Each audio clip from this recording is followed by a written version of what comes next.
নমস্কার, তিত্তাস কিচেনে আপনারা স্বাগত।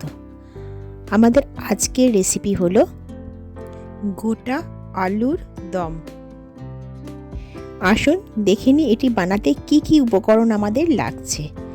সবার আগে আমরা ছোট থেকে মাঝারি একই মাপের কয়েকটি আলু নিয়ে নিয়েছি এবং এগুলো খোসা ছাড়িয়ে পরিষ্কার করে ধুয়ে রেখেছি।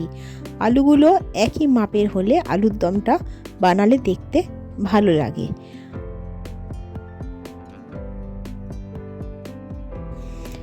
চার পাঁচটি কাঁচা লঙ্কা আস্ত নিয়ে নিয়েছি আর নিয়েছি আধ বাটি মটরশুঁটি।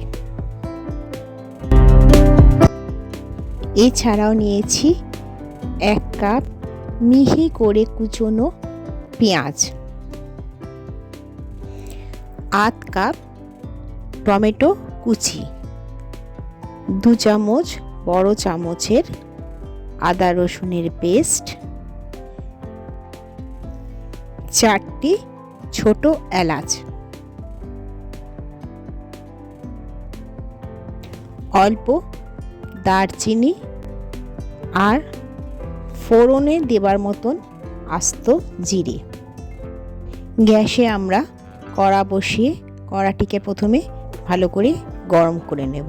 এরপর তাতে দেব সর্ষের তেল। এই রান্নাটি পুরো আমরা সর্ষের তেলেই করছি। তেল গরম হলে তাতে 8 চামচ হলুদ এবং 8 চামচ কাশ্মীরি লঙ্কা গুঁড়ো দেব। তারপর একে একে আলুগুলো কড়ায় ছেড়ে দেব ভাজার জন্য। এরপর আলুগুলো একটু উল্টে পাল্টে নিয়ে 1 চামচ পরিমাণ নুন সমস্ত আলুগুলোর উপরে ছড়িয়ে নেব। এই প্রসঙ্গে বলি, আমরা কিন্তু আলাদা করে আলুতে নুন হলুদ বা লঙ্কা গুঁড়ো মাখাইনি।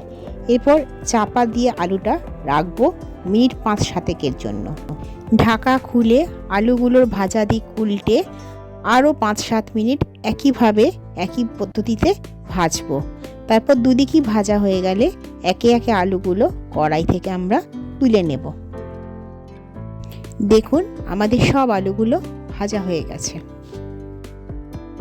এরপর তেলটা আবার একটু গরম করে নিয়ে তাতে একে একে জিরে, ছোট এলাচ এবং দারচিনি ফোড়ন দিয়ে দেব এবং ফোড়নগুলো অল্প একটু ভেজে নেব।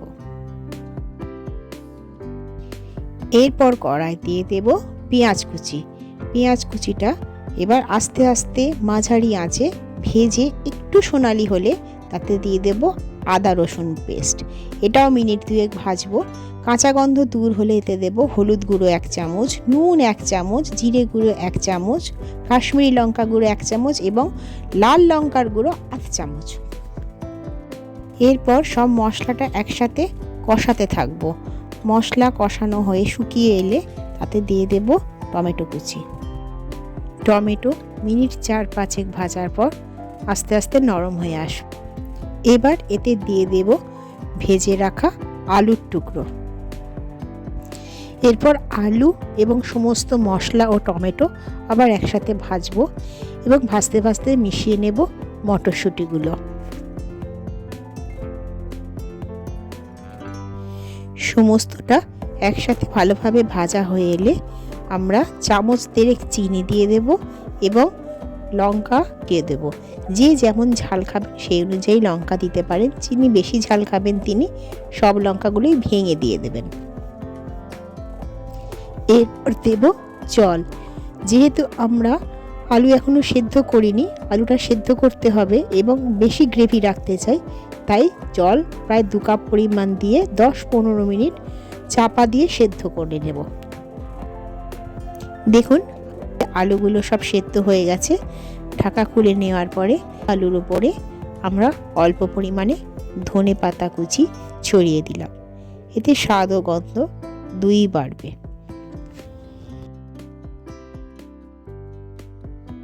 আস্ত আলুর দম পরিবেশনের জন্য একদম তৈরি।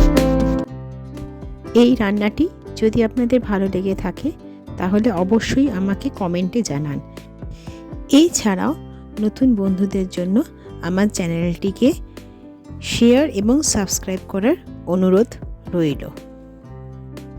আবার খুব শীঘ্রই আমাদের দেখা হবে আরেকটি নতুন কোনো রেসিপি নিয়ে। তাহলে আজকের মতন বিদায় নিচ্ছি। সবাই ভালো থাকবেন।